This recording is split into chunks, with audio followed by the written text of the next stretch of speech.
আপনারা শুনছেন কালো রাত 24। আসসালামু আলাইকুম। কেমন আছেন সবাই? লেখক মোহাম্মদ নিশাদের ইউটিউব চ্যানেলে সবাইকে স্বাগতম। আজ লেখক মোহাম্মদ নিশাদের লেখা আয়েশাপুরীর একটা চমৎকার গল্প নিয়ে হাজির হলাম। এই আয়েশাপুরীকে নিয়ে আরও দুটো গল্প আছে, পরীর সাথে বাসর ও পরীর সাথে বিয়ে। ওই গল্প দুটো এই চ্যানেলে আছে, সবাই শুনে নেবেন। তো কথা না বাড়িয়ে চলে যাচ্ছি গল্পে।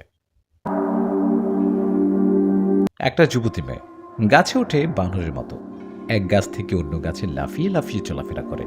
শুধু কি তাই, মেয়েটা নাকি তাদের গ্রামে মানুষদের হাঁস মুরগি ধরে ধরে কাঁচাই খেয়ে ফেলে। হ্যাঁ, এরকম একটা অবাক করা ঘটনা ঘটছে আমাদের পাশের গ্রামে। সেখানে এরকম ঘটনা ঘটায় অনেকে দেখতে যাচ্ছে সেই মেয়েটাকে। তেমনি একদিন আমার বন্ধু আরিফ এসে আমাকে বলছে, নিশাদ, হে নিশাদ, চল না আমরাও যাই। আরিফের কথা জবাবে ওকে বললাম, কোথায় যাওয়ার কথা বলছিস? আরিফার পাশের গ্রামে ওই মেয়েটাকে দেখতে, যে মেয়েটা কাঁচা হাঁস মুরগি ধরে ধরে খায় আর গাছে উঠে লাফিয়ে লাফিয়ে চলাফেরা করে। আরিফের কথায় আমি বললাম, এখন তো সন্ধ্যা, একটু পর রাত নেমে আসবে, এখন গিয়ে কি হবে? আরিফ বলে, আরে এখনই তো মজা। আবার খালার বাড়ি মেয়েটার বাড়ির পাশে। খালার কাছে শুনলাম আজ নাকি কোনো কবিরাজ আসবে। কবিরাজ এসে মেয়েটাকে দেখবে। চল না গিয়ে দেখি আসল ঘটনাটা কি। ওর কথায় আমি বললাম, না আমার ভালো লাগছে না, তুই যা। মেয়েটাকে নিশ্চয়ই কোনো জিনে ধরেছে, এসব জিন ভূত আর ভালো লাগে না। আমার কথার আরই বলল, না আমি তোকে ছাড়া যাব না, চল না ভাই, তাড়াতাড়ি আসবো। কথাটা বলে আমাকে ধরে জোর করে নিয়ে গেল।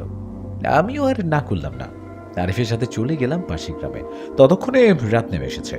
আমরা সেখানে যাওয়ায় দেখলাম গ্রামের অনেকেই জড়ো হয়েছে মেয়েটাকে দেখার জন্য। মেয়েটাকে কয়েকজন ঘরে আটকে রেখেছে। আমরা সেখানে যাওয়ার একটু পরেই দুজন লোক আসলেন।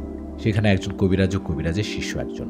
কবিরাজ সেখানে আসায় আমি ওনার দিকে অবাক হয়ে তাকিয়ে রইলাম, কেননা কবিরাজের ভাবসাব ছিল অন্য রকম। বড় বড় চুল, গলায় কঙ্কালের মাথার খুলি, আরও কি সব সাথে করে নিয়ে আসছে, দেখে মনে হয় বড় মাপের কবিরাজ। যাই হোক, কবিরাজ আসার পর এদিক সেদিক তাকিয়ে বললেন, কই মেয়েটাকে নিয়ে আসো, আমার সামনে নিয়ে আসো ওকে। কবিরাজের কথা মতো ৩-৪ জন মহিলা মেয়েটাকে ধরাধরি করে ঘর থেকে বাইরে নিয়ে আসলেন। মেয়েটা যুবতী, দেখতে মাশাআল্লাহ বেশ সুন্দরী। মেয়েটাকে দেখে মনে হয় না জিনে ধরা মেয়ে। মেয়েটাকে কবিরাজের সামনে নিয়ে আসার পর কবিরাজ মেয়েটার সামনে দাঁড়িয়ে মেয়েটার মাথায় হাত রাখতেই মেয়েটা একটা ঝাঁকি দিয়ে চোখ লাল করে বললেন, ছাড় আমাকে। মেয়েটার কথায় কবিরাজ বললেন, ওকে ছেড়ে দিন তো, ওকে ছেড়ে একটু দূরে গিয়ে দাঁড়ান। কবিরাজের কথায় মহিলাগুলো মেয়েটাকে ছেড়ে গিয়ে দূরে দাঁড়ালেন। এদিকে কবিরাজ মেয়েটাকে উদ্দেশ্য করে বললেন, আমি জানি তুই আশপাশে আছিস। হ্যাঁ, তোকে বলছি, তুই মেয়েটাকে ছেড়ে চলে যা, নইলে আজ কি হবে তোর শেষ দিন। কথাটা বলেই কবিরাজ তার ব্যাগ থেকে ধুলোর মতো কি জানি বের করে মেয়েটার শরীরে ছিটিয়ে দেওয়ার সাথে সাথে হঠাৎ করে অদৃশ্য কেউ কবিরাজকে ধরে শূন্যে তুলে গাছের উপর দিয়ে বাড়ির পাশের জমিতে ফেলে দিলেন। ভাবতে পারছেন, কবিরাজ ছিল উঠানে, সেই কবিরাজকে ধরে শূন্যে উড়িয়ে গাছের উপর দিয়ে পাশের জমিতে ফেলে দিয়েছেন। কবিরাজকে এভাবে উড়িয়ে নিয়ে যাওয়ার সময় সেখানে আসা গ্রামের মানুষজন ভয়ে দৌড়াদৌড়ি করতে লাগলেন। অনেকে ভয়ে পালিয়ে গেলেন সেখান থেকে। অনেকের মতো আমার সাথে আসা বন্ধু আরিফও কোথায় যেন পালিয়ে গেল। ভয়ে আরিফ পালিয়ে যাওয়ায় আমি ওকে ডাকতে লাগলাম, আরিফ, এই কই গেলি? আরে ভয় পাস নে, কই গেলি তুই? কিন্তু আরিফের কোনো খোঁজ পেলাম না। ও ভয়ে পালিয়ে গেছে মনে হয়। অনেকেই পালানোর পর সেখানে কিছু পুরুষ মানুষ ছিলেন। কবিরাজকে এভাবে উড়িয়ে নিয়ে যাওয়ায় সময়ই লাইট হাতে দৌড়ে গেলেন সেদিকে। সবাই কবিরাজের কাছে গিয়ে ওনাকে ধরাধরি করে উপরে নিয়ে আসায় কবিরাজ হাঁপাতে হাঁপাতে বললেন, আমাকে মাফ করবেন, এই মেয়েটাকে যে জিনটা ধরছে সে অনেক শক্তিশালী, আমি ওর সাথে পারবো না, আমার এখানে আসাটাই ভুল হয়েছে, আমি চলে যাচ্ছি, মাফ করবেন আমাকে। কথাটা বলেই চলে গেলেন কবিরাজ। কবিরাজ চলে যাবার পর মেয়েটাও জ্ঞান হারিয়ে পড়ে গেলেন। মেয়েটা জ্ঞান হারানোর পর ওকে ধরাতরি করে ঘরে নিয়ে যাওয়া হলো। মেয়েটাকে ঘরে নিয়ে যাওয়ার পর গ্রামের সবাই যে যার বাড়িতে যেতে লাগলেন। আমিও তার ব্যতিক্রম করলাম না, আমিও চলতে লাগলাম বাড়ির দিকে। আসার সময় আরিফ সাথে থাকলেও এখন একা একা যাচ্ছি। ভীতুটা যে ভয়ে কোথায় গেল জানি না। আমি একা একা বাড়ির দিকে যাচ্ছি, হঠাৎ আমার পিছনে কারো আওয়াজ পেলাম। পিছনে কারো আওয়াজ পেয়ে পিছনে তাকাতেই দেখলাম আয়েশাপুরী দাঁড়িয়ে আছে। একটা কথা, যারা আয়েশাপুরীর বিষয়ে জানেন না তাদের বলছি, আয়েশাপুরী ও আমি একে অপরকে ভালোবাসি। কিন্তু আয়েশাপুরীর হাতে শক্তিশালী ২টা চুড়ি থাকার কারণে ও আমার কাছাকাছি আসতে পারে না। সবসময় আমার থেকে ১০-১৫ হাত দূরে থাকে। আশা পরিও আমার ভালোবাসা কিভাবে হলো এটা জানতে আমার পরীর সাথে বাসর ও পরীর সাথে বিয়ে এই গল্প দুটি শুনিয়েন। গল্প দুটো এই চ্যানেলে আছে। আশাপরীকে দেখে আমি বললাম, "ও তুমি? কেমন আছো?" কথাটা বলে বাড়ির দিকে হাঁটতে লাগলাম। এদিকে পেছন থেকে আশাপরী আমার পিছন হাঁটতে, হাঁটতে বলল, "আলহামদুলিল্লাহ ভালো আছি। কোথায় গিয়েছিলে? ওই মেয়েটাকে দেখতে গিয়েছিলে নাকি?" "হ্যাঁ, ওই মেয়েটাকে দেখতে গিয়েছিলাম। মেয়েটাকে মনে হয় শক্তিশালী কোনো জিনে ধরেছে।" আমার কথায় পরী বলল, "নিশাদ, একটা কথা, তুমি যে মেয়েটাকে দেখতে আসলা, ওই মেয়েটাকে নিয়ে তোমার মা-বাবা তোমাকে একটা অবাক করা কথা বলবে। তুমি কিন্তু রাজি হবা, ওকে?" পরীর কথার জবাবে আমি বললাম, "রাজি হব মানে? কিসের রাজি সেটা তো বলো?" পরী বলল, "সময় হলেই জানতে পারবা। এখন বাড়িতে যাও।" কথাটা বলে চলে গেল আয়শাপরী। ও চলে যাবার সময় আমি বললাম, "এই বলে তো মা ও বাবার কি কথায় রাজি হবে? কি কিভাবে কি আমি বুঝতে পারছি না। বলে যাও আমাকে কি কথায় রাজি হব?" কিন্তু ততক্ষণে পরী চলে গেছে। ও চলে যাওয়ায় আমি আর দেরি না করে চলে গেলাম বাড়িতে। বাড়িতে যাবার পর মা বলল, "নিশাদ, কোথায় গিয়েছিলি? তোকে না কতবার বলছি রাত করে বাইরে না যেতে?" মায়ের কথায় আমি বললাম, "মা, আসলে পাশের গ্রামে গিয়েছিলাম ওখানে একটা জিনে ধরা মেয়েকে দেখতে।" আমার কথায় মা বললেন, "যা, হাত মুখ ধুয়ে আয়। এসে খেতে, খেতে কথা বলছি।" মায়ের কথাই তাই করলাম। হাত মুখ ধুয়ে খাবার টেবিলে আসতে মা খাবার দিয়ে বললেন, "হ্যাঁ, কি জানি বলছিলি? কোন মেয়েকে জিনে ধরেছে?" মায়ের কথায় আমি ওই মেয়েটার বাড়ির ঠিকানা বলে সব ঘটনা খুলে বললাম। সব শুনে বাবা বললেন, "নিশাদ, তুই যে মেয়েটার কথা বলতেছিস ওকে তো আমরা চিনি। একটা কথা শুনলে অবাক হবি। ওই মেয়েটার সাথে তোর বিয়ের কথা চলছে। আমরা কালকেই তো ওকে দেখতে যাব।" "কি? বাবা কি বলছো কি? মেয়েটার বিষয়ে জেনে শুনে এমনটা বলছো? জিনে ধরা মেয়ে কেমন পাগলের মতো করে?" আমার কথায় বাবা বললেন, "জিনে ধরা দোষের কিছু না। মেয়েটা তো আর জিনটাকে বলেনি ওকে ধরতে, তাই না? তাছাড়া তুইও তো পরী ধরা, তাই না? দুজনে মানাবে ভালো। তোদের বিয়েটা একবার হলে দেখবি দুজনের সমস্যার সমাধান হয়ে যাবে।" বাবার কথায় কি বলবো বুঝতে পারছি না। আয়েশা পরী তাহলে আমাকে এই কথাটাই বলছিল। আয়েশা বলছিল, আমি যেন এদের কথায় রাজি হই। তাই তার মানে আয়েশা পরী কি চায় আমার অন্য কোথাও বিয়ে হোক? সেটা যাই হোক, আয়েশা পরীর সাথে দেখা হলে জিজ্ঞেস করে নিব। এই ভেবে আমি আর কিছু না বলে চুপচাপ খেয়ে উঠে যেতে লাগলাম। আমি খাবার শেষে উঠে যাওয়ার সময় মা বলল, "কি হলো? কিছুই তো বললি না। তাহলে এটাই ফাইনাল। কালকে বিকেলে আমরা সবাই মেয়েটাকে দেখতে যাব।" মায়ের কথায় আমি কিছু না বলে ঘরে চলে গেলাম। ঘরে গিয়ে পরীর জন্য অপেক্ষা করতে লাগলাম। মধ্যরাত। আশা পরী আমার ঘরে আসলেন। ও এসে আমাকে বললেন, "কি ব্যাপার? না ঘুমিয়ে জেগে আছো যে? আবার আমাকে স্মরণ করছো? কিছু হয়েছে কি?" পরীর কথায় ওর দিকে তাকিয়ে বললাম, "কেন এমনটা করছো? কোথায় তুমি আমার অন্য কোথাও বিয়ের কথা শুনে রেগে যাবা? বিয়ে ভেঙে দিবা, তা না করে আমাকে উল্টো বিয়ের কথা বলছো? কেন? এই কি তোমার ভালোবাসা?" আমার কথার জবাবে আয়শাপরী বললেন, "দেখো নিশাদ, তোমার প্রতি আমার ভালোবাসা একটুও কমেনি। তোমাকে আমি অনেকটা ভালোবাসি। আমরা পরিস্থিতির শিকার হয়েছি। আমরা জিনজাতি। আল্লাহ তাআলা আমাদের হায়াত দিয়েছে অনেক। কিন্তু তোমরা মানবজাতি। তোমাদের হায়াত কম। তোমার এই ছোট জীবনটা কিভাবে কেটে যাবে? আমরা একে অপরকে ভালোবাসি। কিন্তু কেউ কারো কাছে আসতে পারি না।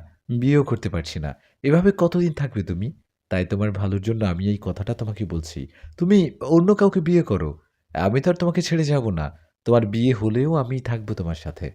বুড়ির কথায় ওর দিকে তাকিয়ে বললাম, "আমার ভালো নিয়ে তোমাকে ভাবতে হবে না। আমি অন্য কাউকে বিয়ে করতে পারব না মানে না।" কথাটা বলে শুয়ে পড়লাম। এদিকে পরী আমাকে নানাভাবে বোঝানোর চেষ্টা করেও যেন ব্যর্থ হলো। আমি চুপ করে চোখ বন্ধ করে শুয়ে আছি। তখন পরী বলল, "আমি চলে যাচ্ছি। তুমি যদি আমাকে ভালোবেসে থাকো, তাহলে কাল তোমার মা-বাবার সাথে যাবে ওই মেয়েটাকে দেখতে।" কথাটা বলেই চলে গেল আয়েশা পরী। এদিকে ও চলে যাবার পর আমিও ঘুমিয়ে পড়লাম। পরের দিন কথা মতো নিজের ইচ্ছের বিরুদ্ধে গিয়ে মা-বাবার সাথে চলে গেলাম সেই মেয়েটার বাড়িতে। মেয়েটার বাড়িতে যাবার পর আমি সুযোগ খুঁজছিলাম মেয়েটার সাথে একা কথা বলার। কিছুক্ষণ পর সেই সুযোগটা আমি পেয়েও গেলাম মেয়েটার সাথে একা কথা বলার। আমি মেয়েটাকে ফাঁকা কোথাও নিয়ে গিয়ে আমি কিছু বলার আগেও বলল, "দেখুন ভাইয়া, আমি আপনার সাথে একা একটু কথা বলতে চাইলাম। আসলে আমি এই বিয়েটা করতে চাই না। করতেও পারব না। আমার সাথে একটা জিন থাকে।" মেয়েটার কথায় আমি বেশ খুশি হয়ে বললাম, "আমি জানি আপনার সাথে জিন থাকে।" মেয়েটা বলল, "কিভাবে জানেন?" "আমি কালকে রাতে আমি আপনার জিন ছাড়ানো দেখতে আসছিলাম। কিন্তু তখনও জানতাম না আপনার সাথে আমার বিয়ের কথাবার্তা চলছে। আচ্ছা, আপনাকে একটা কথা বলি। আপনি তো আমাকে বিয়ে করতে চান না, কিন্তু কেন বলুন তো? আপনি কি সেই জিনটাকে ভালোবাসেন? ওকে কি ভালো লাগে?" আমার কথায় সেই মেয়েটা অবাক করা একটা কথা বললেন। মেয়েটা বললেন, "শুধু ভালোবাসি না, আমরা দুজন বিয়ে করছি। সেই জিনের সাথে আমার বিয়ে ও বাসর হয়েছে। জিনের সাথে বাসর। কি? এসব কি সত্যি? নাকি আপনারা বিয়ে করছেন?" মেয়েটা বলল, "হ্যাঁ, এটাই সত্যি। আমরা বিয়ে করছি। এটা কেউ জানে না। সবাই জানে আমাকে জিনে ধরছে। আচ্ছা, একটা কথা আপনারা যদি বিয়েই করছেন তাহলে সেই জিনটা আপনার শরীরে ভর করে কেন? কেন আপনারা গাছে তুলে বানরের মতো লাফিয়ে, লাফিয়ে চলাফেরা করে? কেনই বা হাঁস মুরগি ধরে কাঁচাই খেয়ে ফেলেন?" আমার কথায় মেয়েটা বললেন, "এসব করার কারণ আছে। ও এসব করে যেন সবাই জানাজানি হয় আমি জিনি ধরা মেয়ে। আমি পাগলের মতো চলাফেরা করি। আমাকে যেন কেউ কখনো বিয়ে না করে সেজন্য।" ও! তাহলে এই ব্যাপার। আচ্ছা আপনি চিন্তা করবেন না। আমি আপনাকে বিয়ে করব না। মেয়েটা বলল, "হ্যাঁ, সেটাই। আপনার জন্য ভালো হবে। আর শুনুন, আমার সাথে যে জিনটা থাকে ও আপনার কাছে আসতে পারে। আপনার সাথে কথা বলতে আপনি আবার ভয় পাবেন না যেন।" আমি বললাম, "আরে না, চিন্তা করবেন না। আমি জিন-ভূত দেখে এখন আর তেমন ভয় পাই না। কারণ আমার সাথেও যে একটা পরী থাকে। কিন্তু আপনাদের মতো আমাদের বিয়ে হয়নি। জানি না কখনো হবে বা কিনা। তা যাই হোক, আপনি চিন্তা করবেন না। আপনার সাথে আমার বিয়ে হবে না।" কথাটা বলেই সেখান থেকে চলে আসলাম বাড়িতে। বাড়িতে আসার পর সেদিন সন্ধ্যার পর আমি বাজার থেকে ফিরলাম। হঠাৎ আমার সামনে এসে দাঁড়ালো একটা অবয়ব। অবয়বটা এসে আমাকে সালাম দিয়ে বললেন, "আপনার সাথে একটু কথা ছিল।" সেই অবয়বটার সালামের উত্তর দিয়ে আমি বললাম, "হ্যাঁ, বলুন। আর আপনি কে? আপনি আপনার আসল রূপে এসে আমার সাথে কথা বলতে পারেন।" আমার সেই অবয়বটা তার রূপ নিতে আমি বুঝতে পারলাম উনি আসলে একটা জিন। আমি ওনাকে দেখে বললাম, "আমি যদি ভুল না করে থাকি তাহলে আপনি সেই জিন, তাই না? যে ওই মেয়েটাকে বিয়ে করছেন, যাকে আমি বিয়ের জন্য দেখতে গিয়েছিলাম?" আমার কথায় সেই জিনটা বলল, "হ্যাঁ, আমি সেই। আমি আপনার কথা শুনেছি। আপনি মেয়েটাকে বিয়ে করতে রাজি না হওয়ায় আমি অনেক খুশি হয়েছি। কিন্তু আপনার মা-বাবা তো সেই মেয়েটার সাথেই আপনার বিয়ে দিতে চায়।" জিনের কথায় আমি বললাম, "আপনি চিন্তা করবেন না। মা-বাবা যতই বলুক, আমি ওকে বিয়ে করব না।" আমার কথায় জিনটা বললেন, "আপনি অনেক ভালো। আমি আপনার ব্যবহারে খুশি। কখনো আমার সাহায্য লাগলে বলবেন।" সে জিনের কথায় আমার হঠাৎ আয়েশা পরীর কথা মনে পড়ল। তখন আমি ওনাকে বললাম, "আপনি নিশ্চয়ই বুঝে গেছেন আমার সাথে একটা পরী থাকে। আমি ওকে ভালোবাসি। কিন্তু কিন্তু ও আমার কাছে আসতে পারে না। কারণ ওর হাতে দুটো শক্তিশালী চুড়ি পরা আছে। আপনি যদি আমাকে বলতেন সেই চুড়ি দুটো ওর হাত থেকে খুলতে পারবো কিভাবে, আমার অনেক উপকার হতো।" আমার কথায় সেই জিনটা বললেন, "হ্যাঁ, আমি আশা করি বিষয় জানি। ওই চুড়ি দুটোর বিষয়েও জানি। কিন্তু ওগুলো কিভাবে খুলতে পারবে সেটা ঠিক আমি জানি না। তবে আমার দাদু এই বিষয়ে জানতে পারে। আমার দাদু অনেক বয়স্ক একজন তথ্য সংগ্রহকারী জিন, উনি নিশ্চয়ই জানতে পারে। আপনি আমার উপকার করছেন। আমি আপনার উপকার খুশি। আপনি চিন্তিত একদম এই ব্যাপার নিয়ে। তো চিন্তা করবেন না। আমি দাদুর কাছে শুনে এসে আপনাকে বলছি, আপনি বাড়িতে চলে যান।" কথাটা বলে চলে গেলেন সেই জিন। উনি চলে যাবার পর আমি সেখানেই কিছুক্ষণ অপেক্ষা করলাম। সেখানে বেশ কিছুক্ষণ অপেক্ষা করার পর সে জিনটা আবার আমার কাছে আসলো। উনি আসায় আমি বললাম, "আপনি আসছেন? কোনো খবর পেলেন কি?" আমার কথায় সে জিন বলল, "হ্যাঁ, আমি আমার দাদুর কাছ থেকে সবকিছু জেনে এসেছি। আগেই বলছিলাম, আমার দাদু একজন বয়স্ক তথ্য সংগ্রহকারী জিন। উনি আর ওনার মতো কয়েকজন জিন ছাড়া এত গভীরের খবর কেউ বলতে পারবে না। এমনকি আশাপুরী নিজেও জানে না ওর হাতের চুড়িগুলো খোলার উপায়। আমি দাদুর কাছ থেকে খবর নিয়ে এসেছি। কিন্তু এটা এত সহজ না। এই জন্য জিন রাজ্যে যেতে হবে।" জিনের কথায় আমি বেশ অবাক হয়ে বললাম, "জিন রাজ্যে যেতে হবে? কাকে যেতে হবে? অন্য কোনো জিন বা আপনি যেতে পারবেন না?" আমার কথায় সে জিন বললেন, "না। সেখানে কোনো জিন গেলে হবে না। সেখানে যেতে হবে একমাত্র আপনাকে। আপনি যেহেতু আশাপরীকে ভালোবাসেন, তাই আপনাকেই যেতে হবে।" উনার কথায় আমি সামনে পিছে না ভেবে বললাম, "ঠিক আছে, তাই হবে। আমি আশাপরী চুড়িগুলো খুলতে সবকিছু করতে রাজি। আপনি শুধু বলেন, আমাকে কোথায় যেতে হবে?" আমার কথায় সে জিন বললেন, "আপনাকে যেতে হবে মারিদ জিন রাজ্যে। মারিদ জিন রাজ্যে একটা গোত্র আছে যারা পাহাড়ের দিকে থাকে। সেই গোত্রের যে সর্দার, সেই সর্দারের ৩ টা মেয়ে। সেই ৩ মেয়ের মধ্যে যে ছোট মেয়েটা আছে, সেই ছোট মেয়েটার চোখের পানি আপনাকে নিয়ে আসতে হবে। সেই মেয়েটার একটা বিশেষ গুণ হলো, ওর চোখের পানি নীল রঙের। আর ওর চোখের পানি দিয়ে অনেক রোগের চিকিৎসাও নাকি হয়। সেই মেয়েটার চোখের পানি এনে সেটার সাথে আপনার শরীরের রক্ত মিশিয়ে এটা যদি আয়শাপরীর সেই চুড়িতে লাগানো যায়, তাহলে আয়শাপরীর চুড়িগুলো নষ্ট হয়ে হাত থেকে খুলে যাবে। আর তখন আয়শাপরী আবার আগের মতো আপনার কাছে আসতে পারবে। কিন্তু এখানে একটা সমস্যা হলো, আয়শাপরীর সেই চুড়িগুলো নষ্ট হবার পর তার কিন্তু শক্তি কমে যাবে। এখন যেমন আয়শাপরীর শক্তি আছে, তেমন শক্তি তখন থাকবে না। তখন নরমাল সাধারণ পরীদের মতো তার শক্তি হয়ে যাবে। এখন আপনি বলুন, আপনি কি যাবেন সেই জিন রাজ্যে? সেই জিন সর্দারের মেয়েদের চোখের পানি নিয়ে আসতে?" তখন আমি ওনাকে বললাম, "হ্যাঁ, আমি যাবো। সেখানে কিভাবে যাবো এটা বলুন।" আমার কথায় সেই জিন বললেন, "আপনাকে আমি জঙ্গলের একটা জায়গায় নিয়ে যাবো। সেখানে যাবার পর আপনাকে একটা ঘোড়ার গাড়িতে উঠিয়ে দিব। সেই ঘোড়ার গাড়িটা আপনাকে নিয়ে যাবে সেই মারিদ জিন রাজ্যে, সেই জিন সর্দারের প্রাসাদে। আপনি সেখানে গিয়ে সেই প্রাসাদের সর্দারের সাথে কথা বলবেন, ওনাকে অনুরোধ করবেন। আর ওনার যে ছোট মেয়ে যার চোখের পানি লাগবে তার সাথে কথা বলবেন, অনুরোধ করবেন। আপনার অনুরোধে আর কথায় যদি ওদের মন গলে, তাহলে আপনাকে সেই মেয়েটা তার চোখের পানি দিয়ে দিবে। আর যদি আপনি ওদের মন গলাতে না পারেন, আপনাকে যদি ওরা সন্দেহ করে, তাহলে কিন্তু বন্দী করে রাখবে। তারপরে আপনার কি হবে সেটা আমিও জানি না। তাই চিন্তা ভাবনা করে বলুন, আপনি কি যাবেন সেই জিন রাজ্যে?" ওনার কথায় আমি কোনো চিন্তা না করে বললাম, "আমি যাবো। আর আল্লাহর রহমতে সেই মেয়েটা মানে পরীটার চোখের পানি নিয়েই ফিরবো আমি।" আমার কথায় জিন বললেন, "আপনি আসলেই সত্যিকারের প্রেমিক। আপনার সাহস আছে।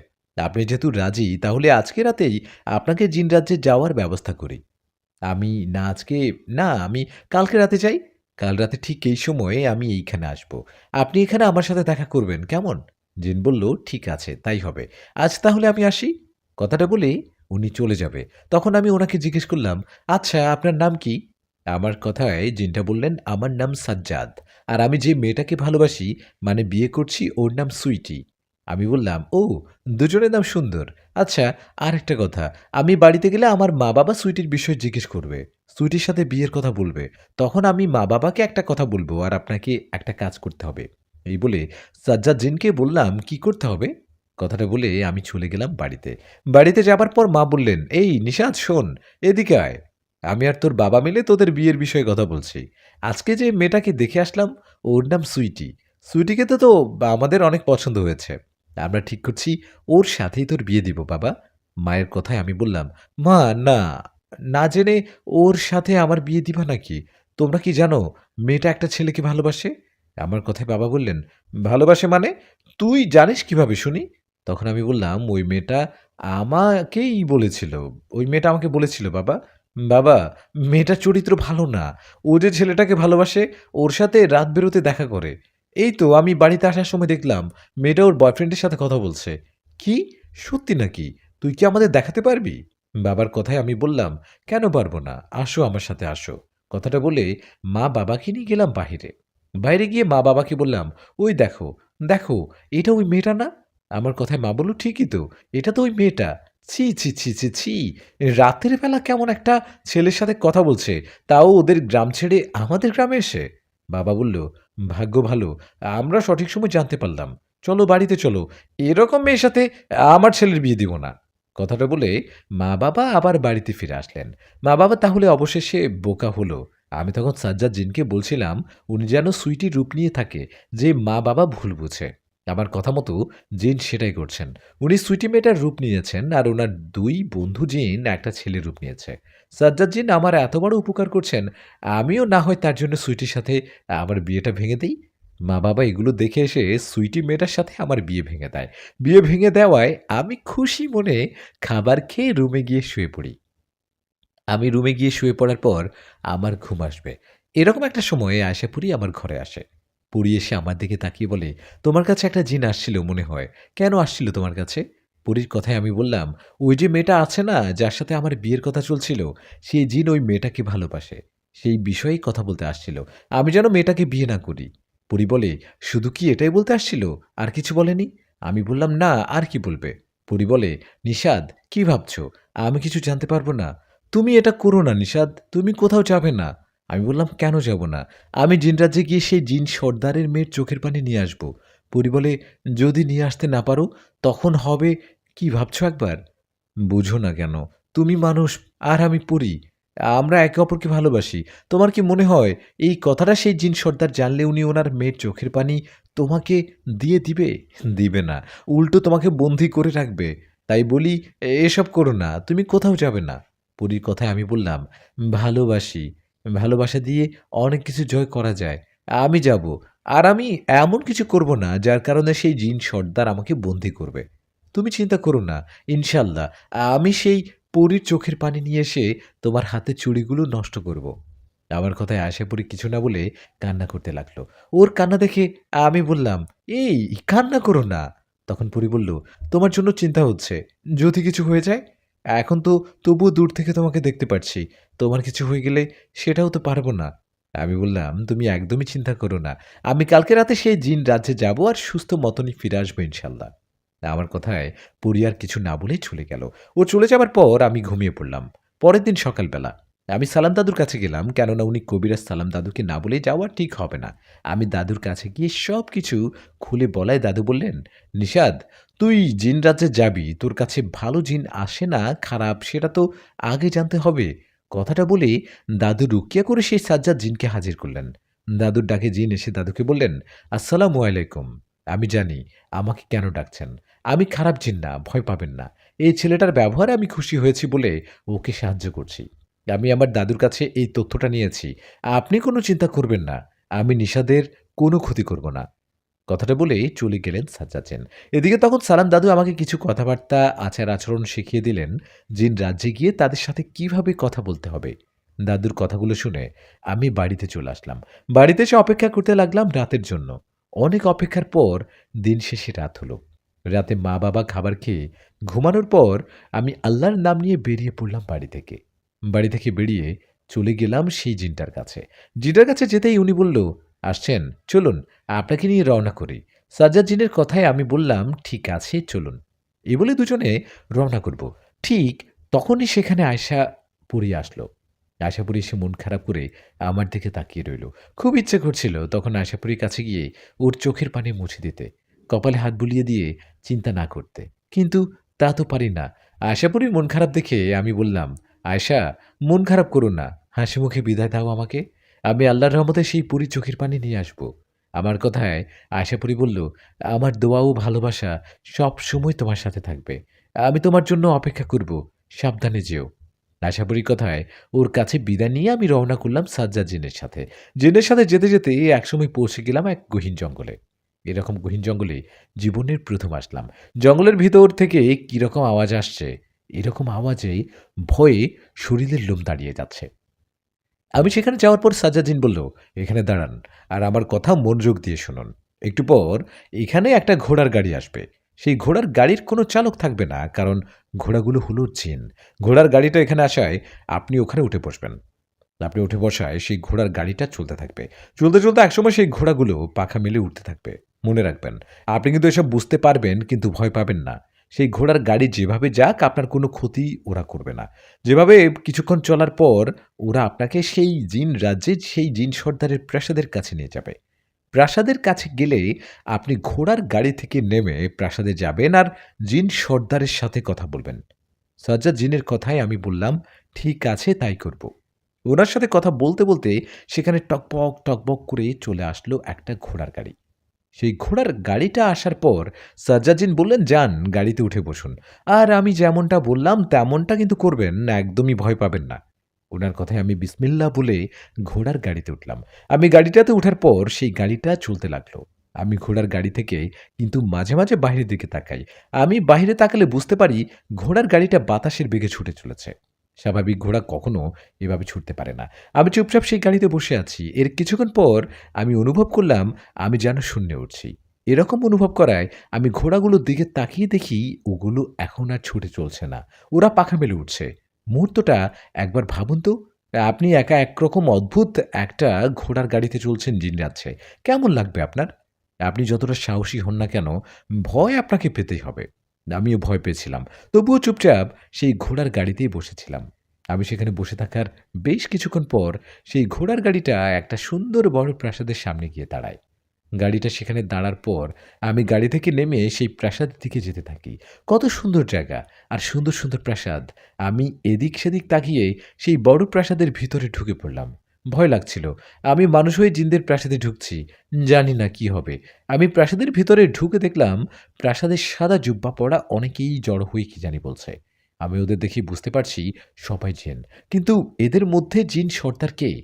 আমি সেই জিনগুলোকে দেখে প্রাসাদের অন্য দিকে যেতে দেখতে পেলাম প্রাসাদের পিছনের দিকে একটা সুন্দর ফুলের বাগান। আর বাগানের কাছে একটা সুন্দর গাছ। সেই গাছের নিচে একটা সুন্দরী মেয়ে বসে আছে। মেয়ে বলতে কোনো পরী হবে হয়তো। আমি সেই পরীটাকে দেখে তার কাছে গিয়ে একটা সালাম দিলাম। আমার সালামের উত্তর দিয়ে সেই পরীটা আমার দিকে অবাক দৃষ্টিতে তাকিয়ে বলল, "তুমি কে? তোমাকে দেখে তো অন্যরকম লাগছে। কে তুমি?" পরীর কথায় আমি আমার কথা বললাম। ওনাকে বললাম, "আমি মানুষ।" আমি ওনাকে এটাও জিজ্ঞেস করলাম, "আপনি কে?" আমার কথার জবাবে সেই পরীটা বলল, "আমি জিন সর্দারের ছোট মেয়ে। আমার নাম রূপা। উনি তাহলে সেই পরী যার চোখের পানি নিতে আমি আসছি এখানে?" আমি ওনার পরিচয় পাওয়ায় ওনাকে সব ঘটনা খুলে বললাম। আমি ওনাকে এটাও বললাম, "আপনার চোখের পানি লাগবে আমার।" আমার কথা শুনে সেই পরী বললেন, "তুমি মানুষ, আর তুমি যা বললে সেটা যে সত্যি তার প্রমাণ কি? তুমি আমার চোখের নীল পানি নিয়ে তো কারো ক্ষতিও করতে পারো। আমি আমার বাবার অনুমতি ছাড়া কিছু করতে পারবো না। আর এমনিতেও আমার মন ভীষণ খারাপ।" সেই রূপাপরীর কথা শেষ হতে না হতেই সেখানে চলে আসলো জিন সর্দার। উনি এসে আমাকে উদ্দেশ্য করে বলল, "কে তুমি?" "মা রূপা।" "কে? কে উনি? ওনাকে দেখে তো জিনজাতি মনে হচ্ছে না।" সর্দারের কথায় রূপা বললেন, "বাবা, ও বলছে ও একজন মানুষ। আর ও এখানে আসছে তোমার মেয়েকে, মানে আমার চোখের পানি নিতে।" "চোখের পানি নিতে? এই, আমার মেয়ে কি ঠিক বলছে?" জিন সর্দারের কথায় আমি বললাম, "হ্যাঁ সর্দার, আমি আদম সন্তান। আমি আদম সন্তান মানে মানবজাতি। আমি খুব বিপদে পড়ে আপনারই রাজ্যে আসছি। আপনার মেয়ের চোখের পানি আমার খুব প্রয়োজন। দয়া করে আপনার মেয়ের চোখের পানি আমাকে একটু দিয়ে দিন।" আমার কথায় সেই জিন সর্দার বললেন, "আমরা খোঁজ খবর না নিয়ে আমার মেয়ের চোখের পানি কাউকে দেই না। আর এখন আমার মনের অবস্থা ভালো না। তুমি ফিরে যাও।" "না সর্দার, দয়া করুন। আমাকে এভাবে ফিরিয়ে দিবেন না। আমাকে দয়া করে আপনার মেয়ের চোখের পানি একটু দিয়ে দিন। যে কোনো কিছুর বিনিময়ে আমাকে দিয়ে দিন।" আমার কথায় সেই সর্দার বললেন, "যে কোনো কিছুর বিনিময়ে বলতে? আচ্ছা শোনো, তোমাকে একটা শর্তে আমার মেয়ের চোখের পানি দিতে পারি। তুমি যদি আমার একটা কাজ করতে পারো তাহলে।" উনার কথায় আমি কিছু না ভেবেই বললাম, "হ্যাঁ, বলুন, কি করতে হবে? আমি আপনার সব শর্তে রাজি।" তখন সর্দার আমাকে বললেন, "শোনো, আমার ৩ টা মেয়ে। আমার বড় মেয়ের বিয়ে হয়ে গেছে। বাকি রইল ২ টা মেয়ে। ওই যে ওকে দেখতে পাচ্ছ? ও আমার ছোট মেয়ে। কিন্তু আমার মেঝো মেয়ে আমার কাছে নেই। কারণ দুদিন আগে আমার মেঝো মেয়েকে বন্দী করছে একজন দুষ্টতান্ত্রিক। আমার ২ মেয়ে দুদিন আগে আমাকে বলে, ওরা তোমাদের মানুষদের দুনিয়াতে ঘুরতে যাবে। ওরা আমার আদরের মেয়ে হওয়ায় আমি না করতে পারিনি। ওরা আমার কথায় তোমাদের মানুষদের দুনিয়াতে ঘুরতে যায়। সেখানে যাবার পর ঘুরতে, ঘুরতে ওরা এক দুষ্ট তান্ত্রিকের নজরে পড়ে। তখন সেই তান্ত্রিক আমার মেঝো মেয়েটাকে বন্দী করে ফেলে। আমার মেঝো মেয়ে এখন তোমাদের মানুষদের দুনিয়াতে ওই তান্ত্রিকের কাছে বন্দী। এখন তুমি যদি সেই তান্ত্রিকের কাছে গিয়ে আমার মেয়েকে মুক্ত করতে পারো, তাহলে তাহলে আমি তোমাকে আমার ছোট মেয়ের চোখের পানি দিয়ে দিব। উনার কথায় আমি বললাম, "ঠিক আছে, তাই হবে। আপনি আমাকে সেই তান্ত্রিকের কাছে নিয়ে যান।" তখন সর্দার বললেন, "আমরা তান্ত্রিকের কাছে যেতে পারি না। যেতে পারলে তো তোমাকে বলতাম না।" সেই তান্ত্রিক থাকে একটা জঙ্গলে। যে জঙ্গলের একটা জায়গায় কালো জাদুর মাধ্যমে এমনভাবে বন্ধ করে রাখছে সে, যে কোনো জিন তার ভিতর প্রবেশ করতে পারে না। আমরা তোমাকে সেই তান্ত্রিকের থেকে একটু দূরে রেখে আসতে পারবো। তখন তুমি হেঁটে, হেঁটে সেই তান্ত্রিকের কাছে যাবে আর নিজের বুদ্ধি খাটিয়ে আমার মেয়েকে মুক্ত করে নিয়ে আসবে। নিয়ে আসতে পারবে কি?" সর্দারের কথায় আমি বললাম, "হ্যাঁ, আমি পারবো। আমি রাজি। আপনারা আমাকে নিয়ে যান সেই তান্ত্রিকের কাছে।" আমার কথায় জিন সর্দার ২ জন জিনকে ইশারা করলেন। সর্দারের ইশারায় ২ জন জিন আমাকে নিয়ে আবারও ফিরে আসলেন আমাদের দুনিয়াতে। সেই তান্ত্রিকের কাছে, সেই জঙ্গলে। কি গহীন জঙ্গল রে বাবা! এখানে মনে হয় ভুল করেও কোনো মানুষ আসে না। আমাকে সেখানে নিয়ে আসার পর সেই জিন দুটো আমাকে বললেন, ওই যে দেখো, একটা আলো দেখতে পাচ্ছ? ওখানে সেই তান্ত্রিক থাকে। আমরা এই এরিয়ার মধ্যে যেতে পারব না। গেলে আমরাও বন্দী হয়ে যাব তে তান্ত্রিকের হাতে। সেই তান্ত্রিক অনেক ভয়ংকর। আমরা এখানেই আছি। তুমি যাও আর নিজের বুদ্ধি খাটিয়ে আমাদের সর্দারের মেয়েকে উদ্ধার করে নিয়ে আসো।" সে জিন দুজনের কথায় আমি ১ পা ২ পা করে এগিয়ে যেতে লাগলাম সেই তান্ত্রিকের কাছে।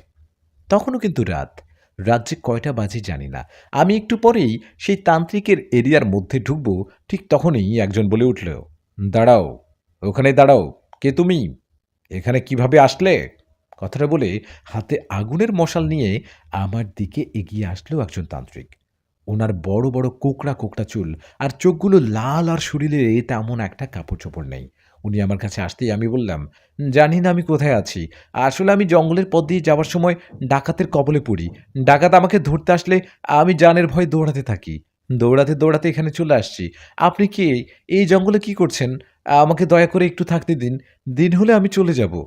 আমার কথায় সেই তান্ত্রিক আমার দিকে তাকিয়ে বলল, আসো, আমার সাথে আসো। কথাটা বলে তান্ত্রিক যেখানে থাকে জায়গাটা একটা গুহার মতো, সেখানে আমাকে নিয়ে যেতে লাগলেন।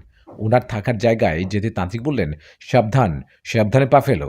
দেখো, এই যে চারিদিকে আমি সিঁদুর দিয়ে গোল বৃত্ত এঁকেছি, এখানে পা ফেলা না। এখানে একদমই পা ফেলো না। আমি এই সিঁদুরগুলো দিয়ে আমার থাকার এরিয়াটা কালো জাদু দিয়ে বন্দী করে রেখেছি। বন্ধ করে রেখেছি, এর ফলে কোনো জিন এখানে প্রবেশ করতে পারবে না। কেউ যদি এই সিঁদুরের দাগ মুছে ফেলে বা অপবিত্র করে তাহলে ঢুকতে পারবে। তাই সাবধানে পা ফেলো। তান্ত্রিকের কথায় আমি সেই সিঁদুর দিয়ে দাগ দেওয়া জায়গাটা টপকিয়ে ভিতরে গেলাম। ভিতরে যেতেই তান্ত্রিক বলল, এখানে বসে থাকো, সকাল হলে চলে যেও। আর সাবধান, আমার কোনো জিনিসে হাত দিবে না। আমি বাইরে সাধনা করছি। আমাকে ডাকবে না, আমার সাধনায় ব্যাঘাত ঘটাবে না। কথাটা বলেই তান্ত্রিক গুহার বাহিরে বসে সামনে আগুন জ্বালিয়ে তার সামনে বসে কি জানি তন্ত্রমন্ত্র পড়তে লাগলেন। এদিকে আমি বসে রইলাম গুহার ভেতর। কি করব? জিন সর্দারের মেয়ে কোথায় আছে? এইসব ভাবতে ভাবতে এদিক সেদিক তাকাতে লাগলাম।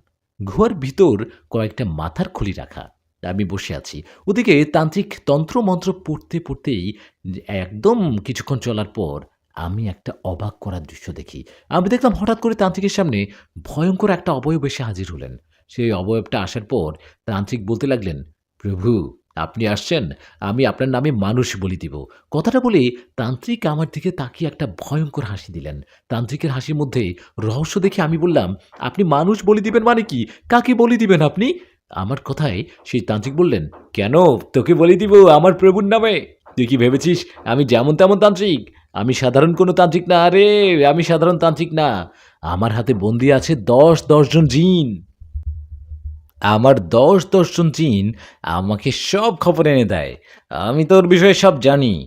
তোকে ওই জিন সর্দার পাঠিয়েছে ওনার মেয়েকে উদ্ধার করতে, তাই না? আমি সব জেনে তোকে এখানে নিয়ে আসলাম। এখন আমি তোকে আমার শয়তান প্রভুর নামে বলি দিব, আর আমি অনেক শক্তি অর্জন করব। আমি অনেক শক্তি অর্জন করব, তোকে বলি দিব।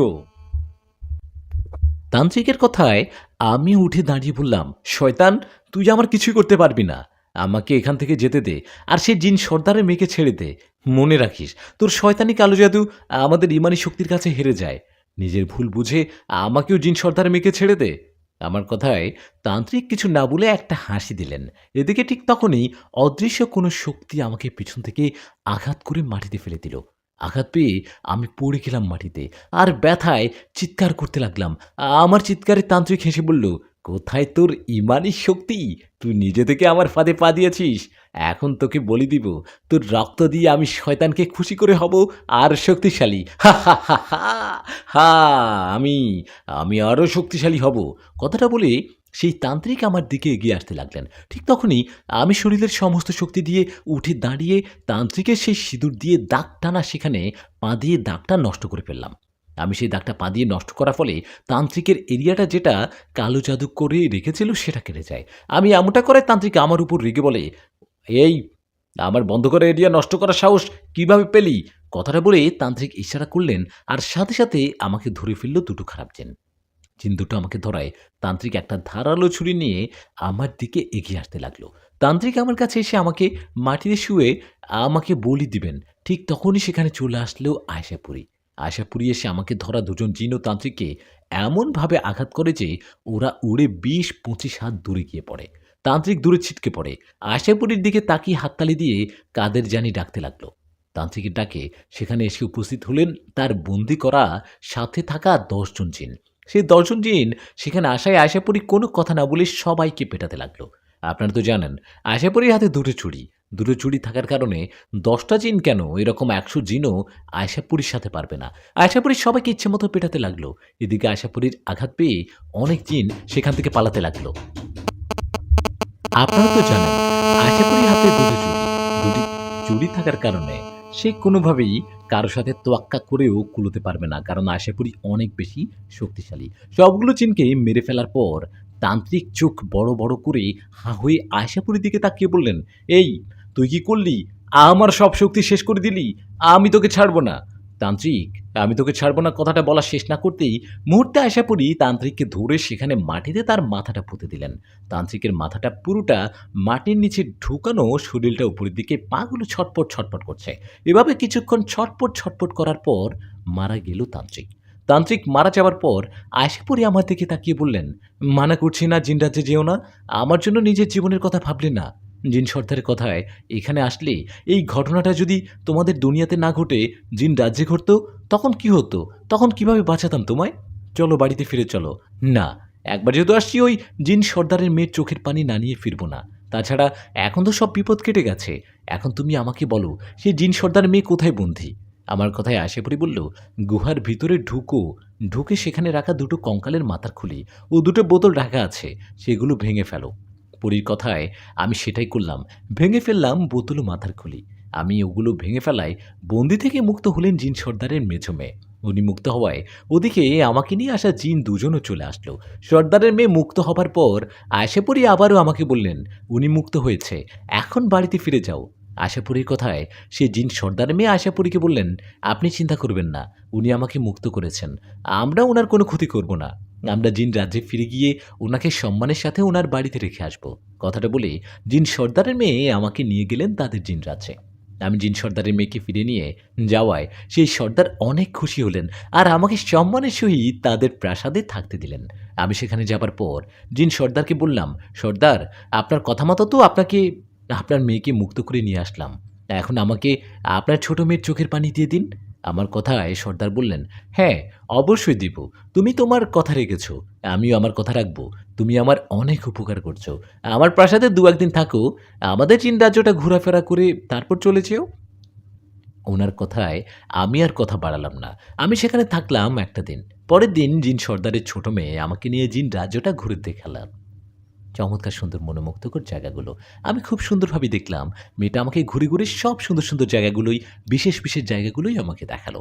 সুন্দর সুন্দর জায়গা ঘোরার সময় সর্দারের ছোট মেয়ে আমাকে বললেন, তুমি তো বেশ সাহসী, তোমার নাম কি? ওনার কথার জবাবে আমি বললাম, মোহাম্মদ নিশাদ। তখন সর্দারের ছোট মেয়ে বললেন, তুমি সত্যিকারের ভালোবাসতে জানো? একটা পরীকে ভালোবেসে নিজের জীবনের পরোয়া না করে এখানে আসছো। ওনার কথায় আমি বললাম, আচ্ছা, আমাকে একটা কথা বলুন তো, আপনার চোখের পানি এরকম বিশেষ কেন? তখন রূপাপুরী আমাকে বললেন, সেটা আমিও জানি না, এটা হয়তো সৃষ্টিকর্তা থেকে পাওয়া উপহার। তাছাড়া আমার দাদু আমাকে অনেক ভালোবাসতেন। উনি মারা যাবার আগে আমাকে অনেক কিছু শিখিয়ে দিয়ে যান। আমি ওনার কাছ থেকে অনেক শক্তি ও ক্ষমতা অর্জন করি। ও ভালো, আচ্ছা চলুন, এখন আমাকে নিয়ে প্রাসাদে চলুন। আমাকে বাড়িতে ফিরতে হবে। আমার কথায় রূপাপরী আমাকে নিয়ে প্রাসাদে ফিরে আসলেন। প্রাসাদে আসায় জিন সর্দার রূপাকে বললেন তার চোখের পানি দিতে। বাবার কথায় রূপা তার চোখের পানি আমাকে দিয়ে দিলেন। রূপার চোখের নেয়ার পর জিন সর্দার আমাকে বললেন, আল্লাহ যে কার উসিলায় কাকে বাঁচায় কেউ জানে না। আমার মেয়েকে সেই তান্ত্রিকের হাত থেকে মুক্ত করার জন্য তোমাকে আবারও ধন্যবাদ জানাচ্ছি। তুমি এখন আমার ছোট মেয়ের চোখের পানি নিয়ে যাচ্ছ, যাও। তুমি বাড়িতে যাবার পর কখনো কোনো একদিন যদি আমার সাহায্যের দরকার হয়, তখন এই যে আংটিটা, এটা তোমাকে দিলাম। তোমার কখনো আমাদের সাহায্য লাগলে এই আংটিটা আঙ্গুল দিয়ে চাপ দিয়ে ধরবে আর চোখ বন্ধ করে আমাদের কথা মনে করবে। তুমি আমাদের স্মরণ করলে আমরা তোমার কাছে যাব আর চেষ্টা করব তোমাকে সাহায্য করার। কথাটা বলে উনি আমাকে একটা আংটি দিলেন। আমি আংটি ও চোখের পানি নিয়ে আবারও রওনা করলাম সেই ঘোড়ার গাড়ি দিয়ে। আমি ঘোড়ার গাড়িতে উঠে চলতে চলতে একসময় চলে আসলাম সেই জঙ্গলে যেখান থেকে আমি ঘোড়ার গাড়িতে উঠেছিলাম। আমি সেখানে যাবার পর দেখলাম সেই সাজ্জাদ জিন আমার জন্য দাঁড়িয়ে আছে। আমি সেখানে যাওয়ায় উনি খুশি মনে আমাকে বলে, আপনি আসছেন? সেই পরীর চোখের পানি কি নিয়ে আসছেন? সাজ্জাদ জিনের কথায় আমি বললাম, হ্যাঁ, আমি নিয়ে আসছি। তখন উনি আমাকে নিয়ে গেলেন সালাম দাদুর কাছে। সেখানে গিয়ে দেখলাম সালাম দাদুর কাছে আয়েশাপুরীও আছে। আমি সেখানে যাবার পর সালাম দাদু বললেন, নিশাদ, তুই ঠিক আছিস তো? তোর জন্য অনেক চিন্তা হচ্ছিল। তুই কি সেই পরীর চোখের পানি নিয়ে আসছিস? দাদুর কথার জবাবে আমি বললাম, হ্যাঁ দাদু, নিয়ে আসছি, এই নাও। এদিকে তখন সেই সাজ্জাদ জিন আয়েশাপুরীকে বলল, আপনি কি বুঝতে পারছেন? আমি শেষবারের মতো আরেকবার বলছি, আপনার হাতে চুড়িগুলো নষ্ট করার ফলে কিন্তু আপনার শক্তি কমে যাবে।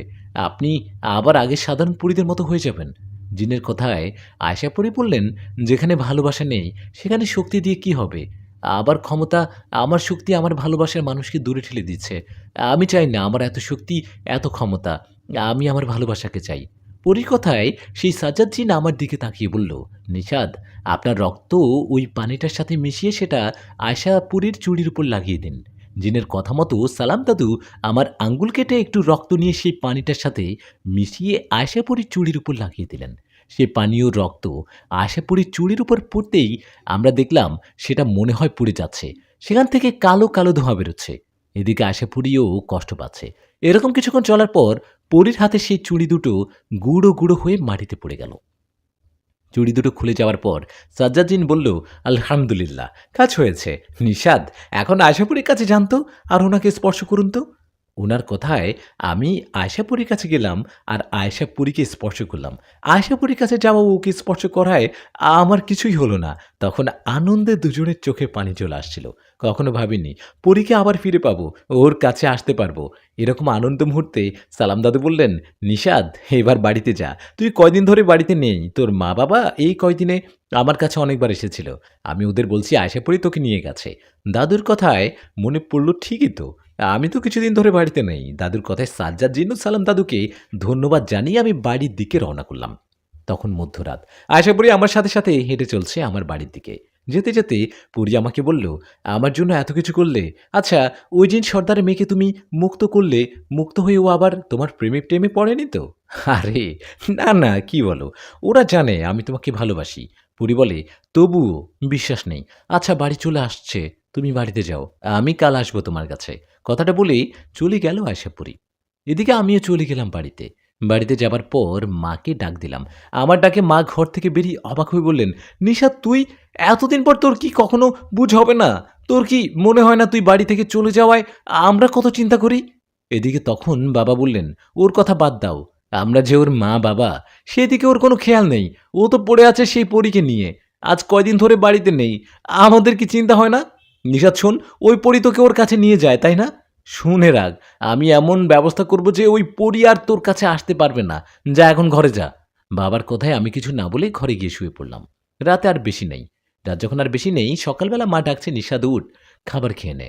মায়ের কথায় উঠে বিছানায় বসতে মা বলল, আচ্ছা বাবা, আমাকে একটা কথা বলতো, ওই পরীটা তোর কাছে কেন আসে? ও কি তোকে পছন্দ করে? সত্যি করে বলতো তুই বাবা। মায়ের কথায় আমি মাথা নিচু করে বললাম, আসলে মা, সত্যি বলতে আমরা দুজন দুজনকে পছন্দ করি, ভালোবাসি। কি বলিস বাবা, এটা হয় না। আমরা মানুষ, ওরা জিনজাতি। একটা পরি কিভাবে তোর সাথে সংসার করবে? পরি আর মানুষের কি ভালোবাসা হয় রে বাবা? মায়ের কথা শেষ হতে না হতেই বাবা পাশের রুম থেকে বলে উঠল, তাহলে তলে তলে এসব করা হচ্ছে, তাই না? নিষাদের মা, ওকে বলে দাও ওই পরীকে যেন ভুলে যায়, ওর কাছে যেন আর আসতে না বলে। অবশ্য একটা ব্যবস্থা করব, তাহলে এমনিতেও আসতে পারবে না। বাবার কথা শেষ হতেই মা বলল, তুই তো বুঝতে শিখেছিস, তুই পরীকে ভুলে যা বাবা। এখন উঠ, হাত মুখ ধুয়ে বাবা খাবারটা খেয়ে নে। মায়ের কথায় উঠে হাত মুখ ধুয়ে খাবার খেয়ে বাইরে গেলাম সালাম দাদুর কাছে। আমি দাদুর কাছে গিয়ে মন খারাপ করে বসে আছি। তখন দাদু বলল, কি রে, মন খারাপ কেন? আশাপুরীকে তো আবার আপন করে ফিরে পেলি, তাহলে আবার মন খারাপ যে তোর? দাদুর কথায় আমি বললাম, আর আপন করে পাওয়া, মা বাবাকে সব বলে দিয়েছি, ওনারা আমাকে আর আশাপুরীকে মেনে নিবে না। ওহ, এই কথা। এটা তো কোনো মা বাবাই চাবে না তার ছেলে মেয়ে জিনপুরীর সাথে বিয়ে বা প্রেম করুক। তোর মা বাবাও সেটাই করছে। তুই তোর মা বাবাকে বোঝা, আশাপুরী অনেক ভালো। আর একটা কথা কি জানিস, আশাপুরী তোকে সত্যি ভালোবাসে। ও তোকে অন্য কোথাও বিয়ে হতে দিবে না যতক্ষণ ও বেঁচে আছে। দাদুর কথায় কিছু না বলে চুপ করে বসে রইলাম। এভাবে সেখানে আর কিছুক্ষণ থেকে বাড়িতে চলে আসলাম। ততক্ষণে দুপুর হয়ে গেছে। সকাল থেকে আশাপুরী আমার কাছে আসলো না, কেন জানি। গতরাতে ভালো ঘুম হয়নি, তাই দুপুরে খেয়ে একটু ঘুমালাম। তখন ঘুমের মধ্যে আমি একটা অদ্ভুত স্বপ্ন দেখলাম। আমি দেখলাম কয়েকটা কালো ছায়া একটা মেয়েকে টেনে হিঁচড়ে কোথায় যেন নিয়ে যাচ্ছে। আমি মেয়েটাকে চিনতে পারছি না, কারণ ওর মুখটা ভালো মতো দেখা যাচ্ছে না। এরকম একটা স্বপ্নে ঘুম ভেঙে যায় আমার। ঘুমটা ভেঙে যেতে ভাবতে লাগলাম, কি দেখলাম আমি? মেয়েটা কে ছিল? এরকম স্বপ্নই বা দেখলাম কেন? সকাল থেকে আশাপুরী আমার কাছে আসছে না। তাহলে কি ওর কোনো সমস্যা হলো? বাবা আবার কবিরাজের বাড়িতে গিয়ে কিছু করলো নাকি? এসব চিন্তায় দিনটা কেটে গেল। রাতে খাবার শেষে নিজের রুমে অপেক্ষা করছিলাম, কখন আশাপুরী আসবে। ভেবেছিলাম দিনের বেলার সমস্যার জন্য আমার কাছে আসতে পারেনি, রাতে আসবে। কিন্তু আমার ধারণা ভুল ছিল, কারণ আশাপুরীর জন্য অনেক রাত জাগলেও আমার কাছে আসেনি। হঠাৎ করে ওর কি হলো? কি হলো যে আমার কাছে আসছে না ও? আশাপুরীর জন্য অপেক্ষা করতে করতে একসময় ঘুমিয়ে পড়লাম। সকালবেলা মায়ের ডাকে ঘুম ভেঙে গেল আমার। আমার ঘুম ভেঙে যেতেই মা বলল, এই নিষাদ, উঠ, তোর তাড়াতাড়ি, তোর বাবা ডাকছে, উঠ না তাড়াতাড়ি বাবা। মায়ের কথায় আমি বিছানা থেকে উঠে হাত মুখ ধুয়ে বাবার ঘরে গিয়ে জিজ্ঞেস করলাম, বাবা ডাকছো কেন, কিছু বলবে নাকি? আমার কথায় বাবা বললেন, বিকেলবেলা কোথায় যাস নে? কোথাও যাবি না কিন্তু, আবার এক জায়গায় যেতে হবে, তোকে নিয়ে যাব। বাবার কথায় আমি জিজ্ঞেস করলাম, কোথায় যাব? তখন বাবা বললেন, সেটা গেলেই দেখতে পাবি তুই। হ্যাঁ, তো কোথায় যাব সেটা বললে কি হয় শুনি? আমার কথায় মা বলল, এত কথা বলিস কেন? মেয়ে দেখতে যাব, শুনলি তো এবার? মায়ের কথায় আমি বাবার দিকে তাকিয়ে বললাম, বাবা, আমি কোনো মেয়েটা দেখতে পারবো না, একদমই না। কেন? মেয়ে দেখতে গেলে কি সমস্যা কি? আমি কোনো কথা শুনতে চাই না। আমার এক কথা, আজ বিকেলে তোর বিয়ের জন্য মেয়ে দেখতে যাব। বিকেলে কোথাও যাবি না। তোর মামা আসছে, তোর মামাও যাবে আমাদের সাথে। বাবার কথায় আমি আর নিজেকে ধরে রাখতে না পেরে বলে উঠলাম, আচ্ছা বাবা, আশাপুরি কাল থেকে আমার কাছে আসছে না কেন? কি করছো তুমি ওকে? কার কাছে গেছো তুমি? কোনো কবিরাজের কাছে গেছো? বলো তো আমাকে। আমার কথায় বাবা বললেন, কি বলিস, পাগল হলি নাকি? আমি কেন এসব করতে যাব? কেন এসব করতে যাবে মানে? তুমি জানো না? তুমি আমাকে বলছিলা না আশাপুরি যেন আমার কাছে আসতে না পারে সেই ব্যবস্থা করবা। শেষমেশ সেটাই করলা, তাই না? আমার কথায় বাবা বললেন, আরে পাগল, আমি কি সেটা বলছি নাকি? আমি ওটা বলে তোকে বোঝাতে চেয়েছি, তোকে বিয়ে দিলে পরি আর তোর কাছে আসবে না, সেই ব্যবস্থার কথা বলছি। এদিকে মাও বলল, হ্যাঁ নিষাদ, তোর বাবা ঠিকই বলছে। আমরা আবার কি করলাম? সেই পরি তো তোর কাছে কেন আসে না সেটা তো জানি না। মা বাবার কথায় মন খারাপ করেই ঘরে চলে গেলাম। মনটা ভীষণ খারাপ। একটার পর একটা ঝামেলা লেগেই আছে। আশাপুরি আসছে না, ওর জন্য চিন্তা হচ্ছে। এমনিতে মন খারাপ, এদিকে আবার মা-বাবা বলছে মেয়ে দেখতে যেতে। বাবার কথা মতো কিছুক্ষণ পর মামা আসলেন। আর কথা মতো সেদিন বিকেলবেলা মা-বাবা, মামা ও আমি গেলাম একটা মেয়ে দেখতে। মেয়ে দেখতে গিয়ে আমি অবাক হলাম। সেখানে যাবার পর মনে হলো এখানে ছোটখাটো কোনো বিয়ের আয়োজন চলছে। এসব দেখে আমি মাকে বললাম, আচ্ছা মা, আমরা আসছি মেয়ে দেখতে, কিন্তু এরা এত কিছুর আয়োজন করছে কেন? আমার কথায় মা বলল, আয়োজন তো করবেই, কারণ আজ তোর বিয়ে, আর সেটা একটু পর। কি? আমার বিয়ে মানে? মা, এসব কি বলছো? আমরা না আসলাম মেয়ে দেখতে? আমার কথায় মা বলল, আমরা মেয়েটাকে আগেই দেখেছি, ভীষণ পছন্দ হয়েছে আমাদের।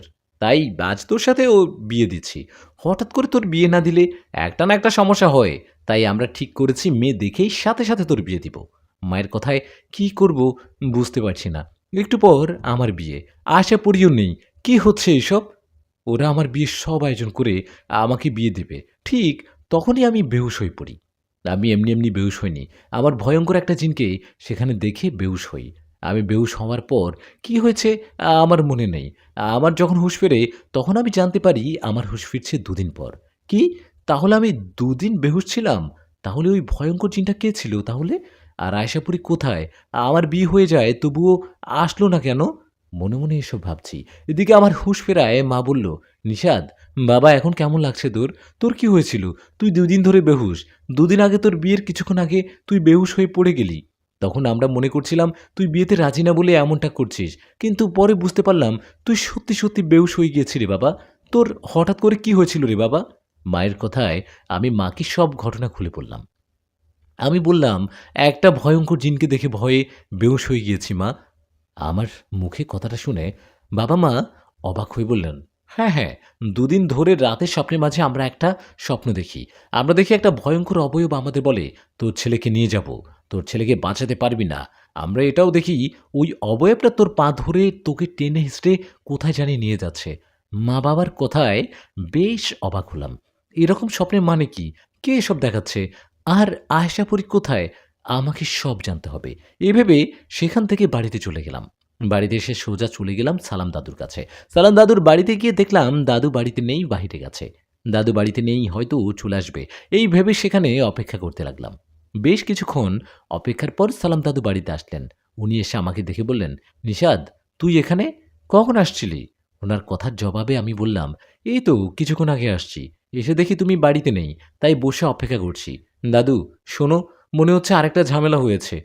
কথাটা বলেই দাদুকে পুরো বিষয়টা খুলে বললাম।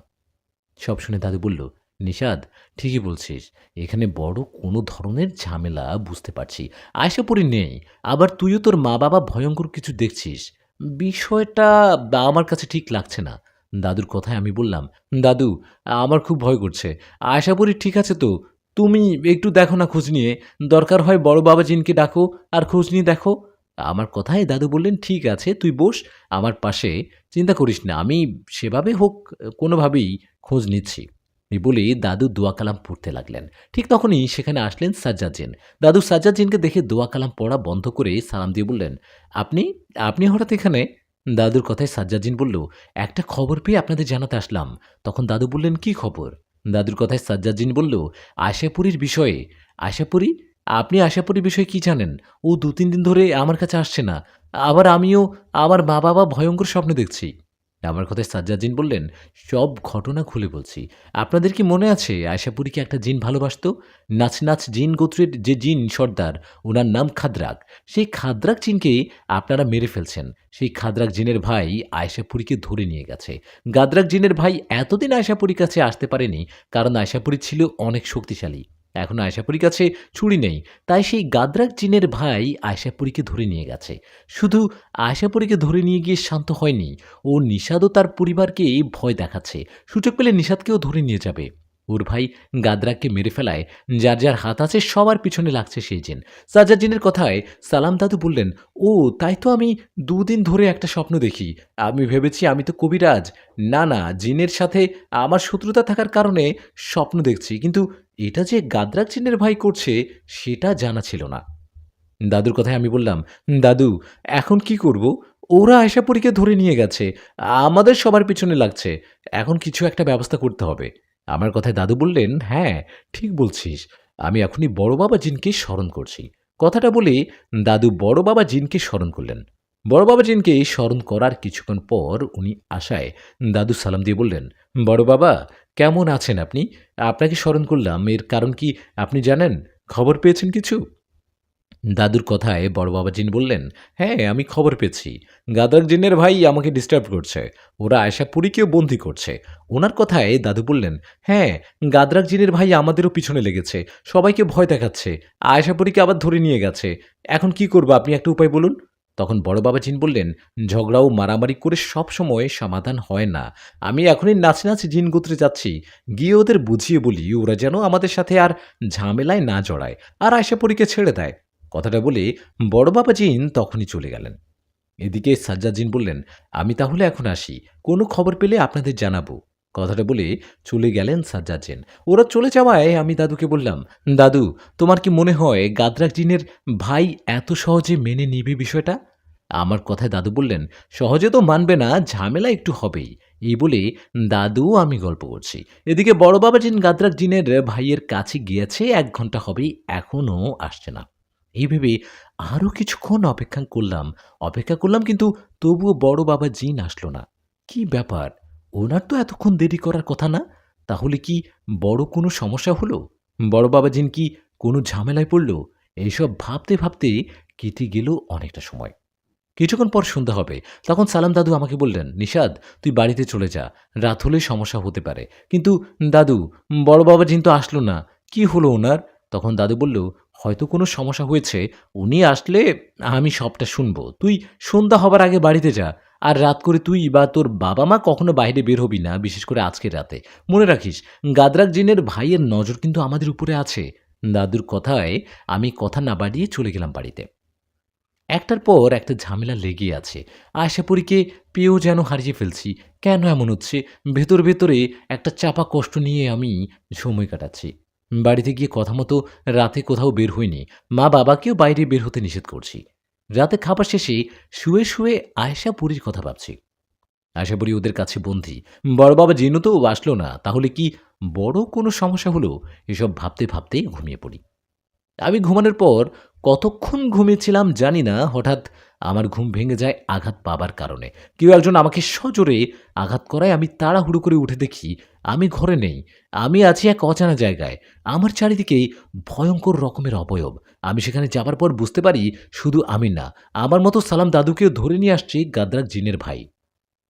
আমাকেও সালাম দাদুকে ঘুমের মাঝে নিয়ে আসছে। ওখানে আসার পর দেখলাম আয়শাপুরীকে বন্দি করে রাখছে। শুধু আয়শাপুরী না, বড় বাবা জিন ওদের সাথে কথা বলতে আসায় বড় বাবা জিনকেও ওরা বন্দি করে রাখছে। কি একটা অবস্থা! বড় বাবা ও আয়শাপুরী বন্দি, আমাদেরকে ধরে নিয়ে আসছে। এখন কি হবে? অসহায় হয়ে সেখানে দাঁড়িয়ে আছি। ঠিক তখনই সেখানে এসে উপস্থিত হলেন গাদ্রাক জিনের ভাই। ও এসে আয়শাপুরীর উদ্দেশ্য করে বলল, আয়শাপুরী, মনে পড়ে আমার ভাইয়ের কথা? আমার ভাইকে তোরা সবাই মিলে মারছিলি, তাও মানুষদের দুনিয়াতে। আমি আমার ভাইয়ের হত্যার প্রতিশোধ নেয়ার জন্য সুযোগ খুঁজছিলাম। আজ এতদিন পর সেই সুযোগটা এলো। আজকে তোকে সবাই আমার কাছে বন্দী। তোদের সবাই যখন বন্দি, আজ আমি তোদের সবগুলোকেই মারব। সেই জিনের কথায় আয়শাপুরী বলল, তোর ভাই গাদরাক তার লোভের জন্য মারা গেছে। ও আমাকে জোর করে বিয়ে করতে চেয়েছিল। ওর ক্ষমতা দেখাতে গিয়ে মারা গেছে। তোর ভাইয়ের মতো তোর অবস্থা করতে না চাইলে আমাকে সবাইকে ছেড়ে দে। সবাইকে ছেড়ে দে বলছি। পরীর কথায় সে জিন ভয়ঙ্কর একটা হাসি দিয়ে বলল, ছেড়ে দিব? যদি না ছাড়ি তো কি করবি? শোন আয়শাপুরী, আমার ভাই তোকে বিয়ে করতে চেয়ে মারা গিয়েছিল না? আমি আমার ভাইয়ের ইচ্ছে পূরণ করব। তোকে বিয়ে করব, আমি তোকে বিয়ে করব। আমার ভাই তোকে বিয়ে করতে পারেনি, তাতে কি? হ্যাঁ, আমি তোকে বিয়ে করব, আর সেটা এক্ষুনি। তোকে এখনই বিয়ে করব, আর তোর সামনে এদের সবাইকে মেরে ফেলবো আমি। সেই জিনের কথায় আমি বললাম, না, আমি বেঁচে থাকতে এটা কখনো হতে দিব না। আশাপুরীকে ছেড়ে দিন। ছেড়ে দিব? হ্যাঁ, ছেড়ে দিব, কিন্তু সেটা ওকে বিয়ে করে তারপর। কথাটা বলেই সেই জিন আমাকে আঘাত করলেন।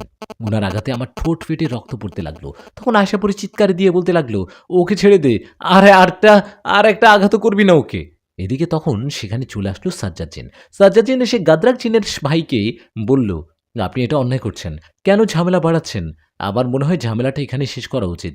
আপনি ওদের ছেড়ে দিন। সাজ্জাদ জিনের কথায় সেই জিন হাসতে হাসতে বলল, ছেড়ে দিব? না, ওদের না, ওদের আমি মেরে ফেলবো। আমি ছাড়বো না কাউকে। তুই ওদের হয়ে কথা বলতে আসছিস? আর তুই কে রে? হ্যাঁ, চলে যা এখান থেকে, নইলে ওদের মতো তোকেও বন্দি করে মেরে ফেলবো। কথাটা বলেই সেই জিন তার অনুগত জিনদের আদেশ করলেন আয়শাপুরীকে রেডি করার জন্য, কারণ তখনই সে আয়শাপুরীকে বিয়ে করবে। এদিকে অন্য কয়েকটা জিনকে আদেশ করলেন বড় বাবা জিন ও সালাম দাদু আমাকে আঘাত করার জন্য। সে জিনের কথায় কয়েকটা জিন আমাদের একের পর এক আঘাত করতে লাগলো। পরিস্থিতি খারাপ দেখে আমি কোনো উপায় না পেয়ে ওই জিন সর্দারের দেয়া আংটিটা চাপ দিয়ে ধরলাম আর ওনাকে স্মরণ করলাম। আর আমি সেই জিন সর্দারকে স্মরণ করার সাথে সাথে উনি ওনার সৈন্য নিয়ে সেখানে এসে উপস্থিত হলেন। উনি আসায় আমি ওনাকে বললাম, আপনি বলছিলেন না আমাকে আপনি সাহায্য করবেন? আমি যদি আপনার মেঝো মেয়েকে তান্ত্রিকের হাত থেকে বাঁচিয়ে উপকার করে থাকি, তাহলে আজ আমাকে সাহায্য করুন। এই গাদরাক জিনের ভাইয়ের হাত থেকে আমাদের বাঁচান। আমার কথায় সে জিন সর্দার গাদরাক জিনের ভাইকে বললেন, আপনি কেন এদেরকে আটকে রেখে অত্যাচার করছেন? এদেরকে ছেড়ে দিন। জিন সর্দারের কথায় গাদরাক জিনের ভাই রেগে গিয়ে বললেন, আমি কারো কথা শুনতে বাধ্য নই। আমি কাউকে ভয় পাই না। আপনি চলে যান এখান থেকে, নইলে আপনাকেও শাস্তি দিব। গাদরাক জিনের ভাইয়ের কথায় সে জিন সর্দার রেগে যায়, আর তখনই ওদের উপর আক্রমণ করাই শুরু হয় দুই দলের মধ্যে যুদ্ধ। যুদ্ধের সময় বড় বাবা জিন ও আয়শাপুরী মুক্ত হয়ে যায়। তখন বড় বাবা জিন, আয়শাপুরী ও সাজ্জাদ জিন সবাই সেই গাদরাক জিনের ভাইয়ের সাথে যুদ্ধ করতে থাকে। এভাবে সেখানে বেশ কিছুক্ষণ যুদ্ধ হয়। সেই যুদ্ধে জিন সর্দার, বড় বাবা জিন, আয়শাপুরী, সাজ্জাদ জিন সবাই একটু আহত হলেও গাদরাক জিন ও তার অনুসারী সকল জিনকে মেরে ফেলে। শেষ হয়ে যায় যুদ্ধ। যুদ্ধ শেষ হবার সাথে সাথে আমার আর কিছুই মনে নেই। আমি যেন বেহুশ হয়ে গেছি। আমার যখন হুঁশ ফেরে তখন আমি দেখি আমি একটা অন্য জায়গায়। জায়গাটা দেখে জিন রাজ্য মনে হচ্ছে। আমার সামনে জিন সর্দারের ছোট মেয়ে রূপা দাঁড়িয়ে আছে, আর পাশে সালাম দাদু। আমি রূপাকে দেখে বললাম, আমি আমি এখানে কেন? বাকি সবাই কোথায়? দাদু কোথায়? সবাই? আয়শাপুরী ঠিক আছে তো? সবাই ঠিক আছে? আমার কথার জবাবে রূপাপুরী বললেন, আয়শাপুরী ঠিক আছে, ওকে নিয়ে একদম চিন্তা করবেন না। ওনার কথায় আমি বললাম, আমি আশাপুরীর কাছে যাব, আপনি ওর কাছে আমাকে নিয়ে চলুন। আর আমি এখানে কেন? আমাদের এখানে কেন নিয়ে আসছেন? আমার কথায় রূপাপুরী একটা অবাক করা কথা বললেন, যা শোনার আশা আমি করিনি। রূপাপুরী বললেন, নিষাদ, তুমি আয়শাপুরীকে ভুলে যাও। ওকে তুমি কখনো পাবে না, কারণ একটু পর তোমার সাথে বিয়ে হবে আমার। কি? আপনি কি বলছেন এসব? আপনার সাথে আমার বিয়ে হবে মানে? আমি আশাপুরীকে ভালোবাসি, আপনাকে না। রূপাপুরী বলে, কিন্তু আমি তো তোমাকে ভালোবাসি। তোমাকে প্রথম দেখায় ভালো লেগেছে আমার। আমি তোমাকে ভালোবাসি। তোমাকে আমি বিয়ে করতে চাই। আমি বললাম, "আ না, কোনোভাবেই না। ভালো লাগলে তো হবে না। আমি আপনাকে বিয়ে করতে পারব না। আয়েশা কোথায়? তুমি সামনে আসো আয়েশা।" আমার কথায় রূপা বলল, চিৎকার দিও না। চিৎকার দিয়ে কোনো লাভ নেই। আয়েশাপুরী আমাদের কারাগারে বন্দী। আমার বাবা তোমাকে বাঁচিয়ে নিয়ে আসছে, কারণ তোমাকে আমার ভালো লাগে। আমার সাথে তোমাকে বিয়ে দিবে বলে। এখন তুমি যদি আমাকে বিয়ে না করো, তাহলে আয়শাপুরীকে আমার বাবা মেরে ফেলবে। এখন তুমি ঠিক করো, আমাকে বিয়ে করবে কি না। রূপার কথায় মাথায় যেন আকাশ ভেঙে পড়ল। তলে তলে তাহলে এদের মনে এটাই চলছিল। দাদু, তুমি কিছু বলছো না কেন? এদেরকে বুঝাও, আমি আশাপুরীকে ভালোবাসি, ওকেই বিয়ে করব। আমার কথায় সালাম দাদু বললেন, আমার কিছু বলার নেই। আমার মনে হয় তোর এনাকে বিয়ে করা উচিত। এনাকে বিয়ে না করলে তো এরা আয়শাপরীকে মেরে ফেলবে। এনাকে বিয়ে কর। তাহলে অনন্ত আয়শাপরী বেঁচে তো থাকবে। অন্তত আয়শাপরী বেঁচে থাকবে, তুই বিয়ে কর ওনাকে। দাদুর কথায় কি বলবো বুঝতে পারছি না। এদিকে আমি রূপার কাছে অনুরোধ করতে লাগলাম, হেউ যেন আয়শাপরীকে ছেড়ে দেয়। কিন্তু রূপা কোনোভাবেই রাজি হচ্ছিল না। উল্টো দুজন জিনকে আদেশ করলেন, আয়শাপরীকে মেরে ফেলো।